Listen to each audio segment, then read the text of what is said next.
बात करें तो। लेकिन ईज माई ट्रिप ने जून तिमाही के नतीजे जारी कर दिए हैं और कामकाजी मुनाफा, आय, बिक्री बढ़ोतरी हुई, लेकिन मार्जिन पर थोड़ा सा दबाव दिखा है। नतीजों पर बातचीत करने के लिए हमारे साथ हैं कंपनी के को फाउंडर प्रशांत पिट्टी। प्रशांत जी, बहुत शुक्रिया आपका समय देने के लिए। टीना स्वदेश पर बहुत स्वागत है। सर, ये बताइए कि जो पिछली तिमाही जो बीती है उसमें की ग्रोथ ड्राइवर क्या कुछ रहे हैं और आप अपने नतीजों को कैसे देख रहे हैं? Well, thank you for having me on the show. हमारा जो अभी पिछले 3 महीने का रिजल्ट आया है उसमें हमने अपना हाईएस्ट एवर जीएमवी किया है। ग्रॉस मर्चेंडाइज वैल्यू कह लीजिए, ग्रॉस बुकिंग रेवेन्यू कह लीजिए, हमारा 1660 करोड़ का था जो हाईएस्ट एवर था। जिसकी वजह से कंपनी में मुनाफा भी पिछले साल के बतौर लगभग 125% बढ़ा है। तो ओवरऑल कंपनी ने काफी अच्छा किया है। कंपनी का अगर लास्ट के 2 क्वार्टर के रिजल्ट देखेंगे तो मार्जिन भी सेम है। मेरा नेट मार्जिन लास्ट क्वार्टर जो था 5.2%, इस टाइम 5.3% है। तो जो हमारा क्वार्टरली मार्जिन है वो हम मेंटेन करके चल रहे हैं और बिजनेस में काफी अच्छी बढ़ोतरी आई है। ठीक है प्रशांत जी, ये बताइए कि हमने देखा है कि जो हॉस्पिटैलिटी सेगमेंट की बाकी कंपनियां उनके मैनेजमेंट से भी बातचीत कर रहे थे तो और वहां से थोड़े से पॉजिटिव टोन निकल के आ रहा है। आगे के लिए एक्सपेंशन के प्लान्स भी अच्छे हैं। आप किस तरह से देख रहे हैं कि अगली जो तिमाही, मतलब मौजूदा जो तिमाही चल रही है, इसमें किस तरह का ट्रैक्शन है, कैसी डिमांड आ रही है और किस तरह का आउटलुक आप शेयर करना चाहेंगे? मैं rather than quarter to quarter मैं लॉन्ग टर्म थोड़ा विजन शेयर करना चाहूंगा। जो हमने पिछले 2 साल के अंदर लॉकडाउन बीती है हम पर, उससे ओवरऑल ट्रैवल की ओर सेंटिमेंट बहुत स्ट्रांग है और ये सेंटिमेंट मुझे लगता है थोड़ा लॉन्ग टर्म भी है। लोगों ने मोमेंट में जीना सीख लिया है लॉकडाउन की वजह से, कोविड की वजह से, और उसकी वजह से ट्रैवल के ऊपर जो एवरेज स्पेंड होता है वो भी काफी बढ़ गया है। तो मुझे ऐसा लगता है कि ये थोड़ा लॉन्ग टर्म व्यू है और उसकी वजह से पूरी इंडस्ट्री को काफी अच्छा बूस्ट मिलना चाहिए।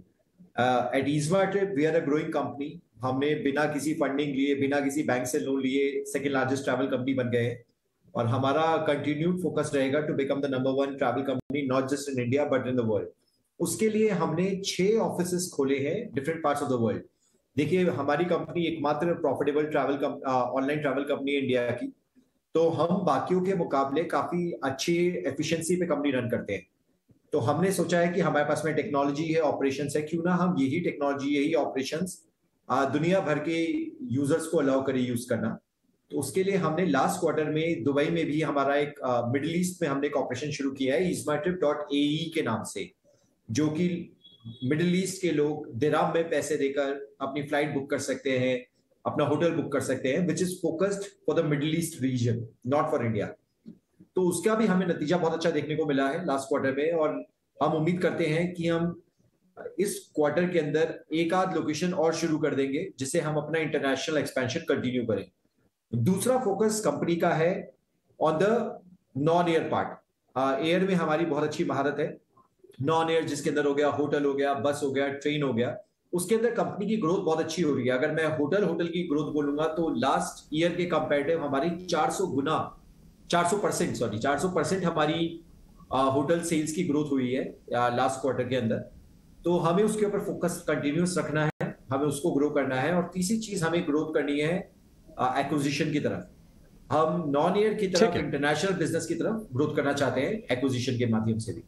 ठीक है प्रशांत जी, एक आखिरी सवाल आपसे समझना चाहेंगे। देखिए, आपका जो सेगमेंट है ना, इसमें कंपटीशन बहुत स्टिफ है, बहुत सारे ऑनलाइन प्लेयर आ रहे हैं। आप B2C स्पेस में जो कंपटीशन है वो लगातार बढ़ता जाता है। ऐसे में कहीं ना कहीं चैलेंज ये आता है कि मार्जिन को कैसे आप सस्टेन करेंगे।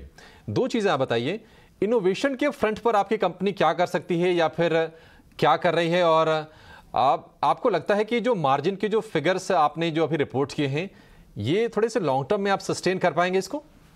बेसिकली इंटरनेट बिजनेसेस का बेसिक फंडामेंटल ये रहता है कि जैसे जैसे बिजनेस बढ़ता जाता है खर्चे उतनी तेजी से नहीं बढ़ते। जब भी इंटरनेट बिजनेसेस को इतनी वैल्यू मिलती है तो मैं अपने मार्जिन्स को विद टाइम थोड़ा बेहतर ही बताऊंगा। इनोवेशन की तरफ there are multiple things which our company is doing. मैं कस्टमर्स को क्या क्या सहूलियत देता हूं वो बता देता हूं। पहली सहूलियत ये होती है कि हम ईस्मार्ट पे कंज्यूमर से कन्वीनियंस फीस चार्ज नहीं करते हैं। अगर वो डिस्काउंट कूपन यूज करें तभी कन्वीनियंस फीस लगती है, नहीं तो कन्वीनियंस फीस नहीं लगती है। दूसरा है कि अगर आप किसी भी बीमारी की वजह से आपको अगर अपनी डोमेस्टिक फ्लाइट टिकट कैंसिल करनी पड़े तो ईजमा ट्रिप फुल रिफंड देता है, इंक्लूडिंग द मनी जो एयरलाइंस डिटेक्ट करती हैं अपने पोर्टल के ऊपर, अपनी साइट के ऊपर, हम वो भी वापस कर देते हैं। और बहुत सारी फैसिलिटीज हम अवेलेबल कर रहे हैं। आप हमारा व्हाट्सएप का चैटबॉट यूज कर सकते हैं कंज्यूमर, जहां पे वो फ्लाइट की टिकटें रियल टाइम बेसिस पे ट्रैक कर सकते हैं कि फ्लाइट का टिकट का प्राइस क्या चल रहा है व्हाट्सएप के ऊपर। आपको ईजमा ट्रिप पे आने की भी जरूरत नहीं है। Plus there are multiple services which this company is doing in the favour of consumers. Prashant ji, आप बहुत अच्छे से आपने चीज़ें समराइज की और आउटलुक भी शेयर किया। बहुत अच्छा लगा आपसे बातचीत करके। बहुत शुक्रिया आपका समय देने के लिए। थैंक यू अभिषेक। और जून तिमाही के